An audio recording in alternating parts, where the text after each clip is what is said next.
నమస్తే. లాస్ట్ వీడియోలో మనం పాత్ర గురించి తెలుసుకుందాం, అంటే డాన్సర్స్ ఎలా ఉండాలి అని. ఈ వీడియోలో మనం అపాత్ర గురించి తెలుసుకుందాం, అంటే డాన్సర్స్ ఎలా ఉండకూడదు అని. శ్లోకం: పుష్పాక్షి కేశహీనాచ స్థూలోస్తి లంబితస్తిని అతిస్థూల అతికృష అత్యుచ్చ ప్యాతివామన కుబ్జాచ స్వరహీనాచ దశయిత నాట్యవర్జిత. ఇది శ్లోకం. అండ్ డెఫినేషన్: డాన్సర్స్ ఎలా ఉండకూడదు అంటే 5 పాయింట్స్లో చూసుకుందాం.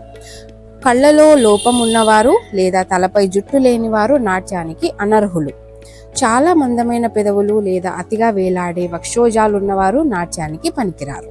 అతిగా లావుగా లేదా అతిగా సన్నగా ఉన్నవారు నాట్యానికి అనుకూలం కాదు.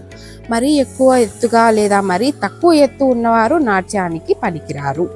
గూనితనం అంటే వీపు వంగి ఉండటం ఉన్నవారు లేదా స్పష్టమైన స్వరం లేనివారు నాట్యానికి అనర్హులుగా పేర్కొంటారు. సో ఇలాంటి క్వాలిటీస్ ఉన్నవాళ్ళు నాట్యానికి తగరు అని మన శాస్త్రం చెప్తుంది. పాత్ర అండ్ అపాత్ర ఈ రెండు చాలా ఇంపార్టెంట్ మన డాన్స్ కంటెంట్లో. సో ఇలాంటి డాన్స్ కంటెంట్ కోసం please share, subscribe my channel. ఒక 2-3 వీడియోస్ చూడండి, నచ్చితేనే సబ్స్క్రైబ్ చేసుకోండి. Thank you. I'm Priya from SR Kalakshetram.